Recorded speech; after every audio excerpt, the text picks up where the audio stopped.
warahmatullahi wabarakatuh. Hai teman-teman, perkenalkan, nama saya Sri Melianti Aliu dari jurusan Pendidikan Guru Pendidikan Anak Usia Dini. Di video kali ini, saya akan memaparkan atau menjabarkan beberapa materi tentang mata kuliah, yaitu metodologi pengembangan afektif anak usia dini. Selamat menyaksikan teman-teman. Materi pertama yang akan kita bahas yaitu kecerdasan sosial emosional. Sosial emosional anak usia dini merupakan suatu proses belajar anak bagaimana berinteraksi dengan orang lain sesuai dengan aturan sosial yang ada, dan anak lebih mampu untuk mengendalikan perasaan-perasaannya yang sesuai dengan kemampuan mengidentifikasikan dan mengungkapkan perasaan tersebut. Sosial emosional anak berlangsung secara bertahap dan melalui proses penguatan dan modeling.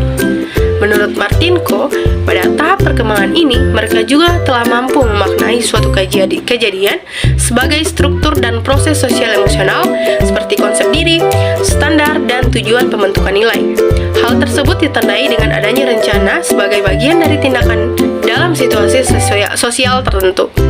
Proses perkembangan sosial akan menjadi suatu tindakan sosial manakala ada terjadinya proses perhatian, proses ingatan, proses reproduksi gerak, proses pembentukan dan pengamatan motivasi, dan juga inisiatif pada diri anak itu sendiri.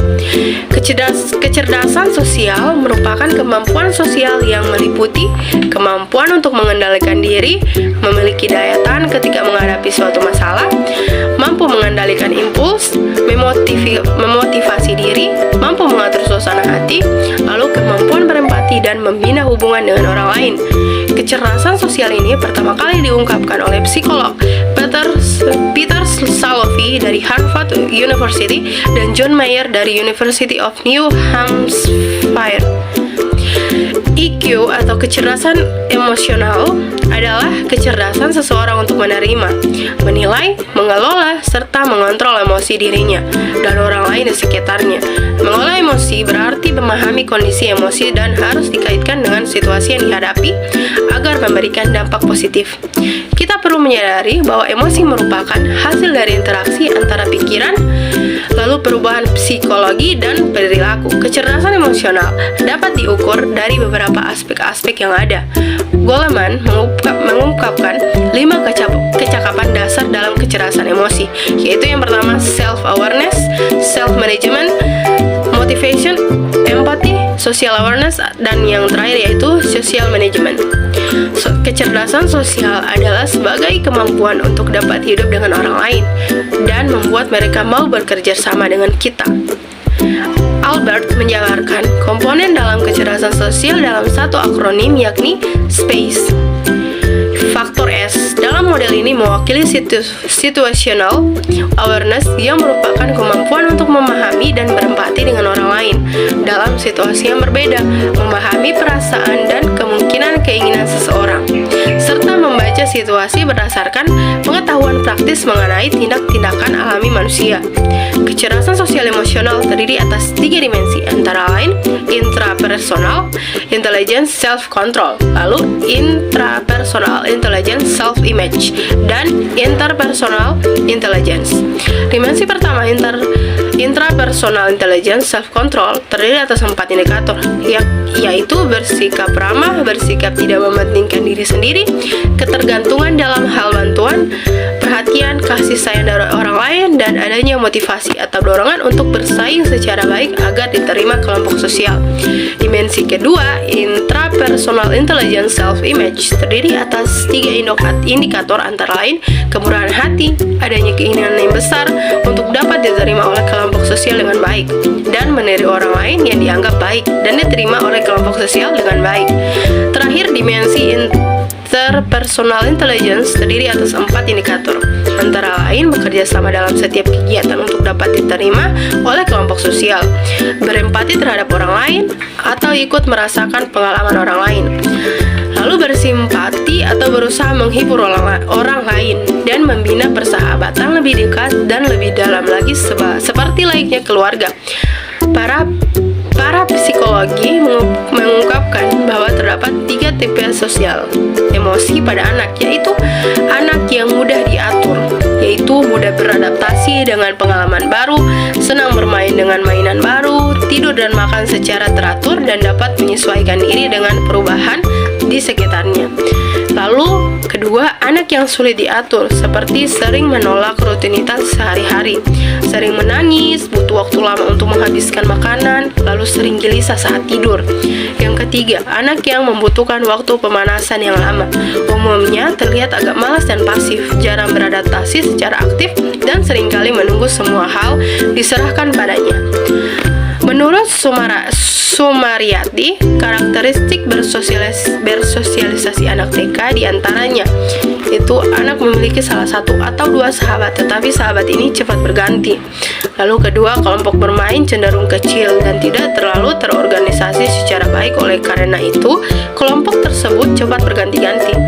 Lalu yang ketiga, anak lebih mudah sekali bermain bersebelahan dengan teman yang lebih besar. Perselisihan sering terjadi, tetapi sebentar kemudian mereka lebih berbaik kembali. Materi selanjutnya yaitu pendidikan karakter.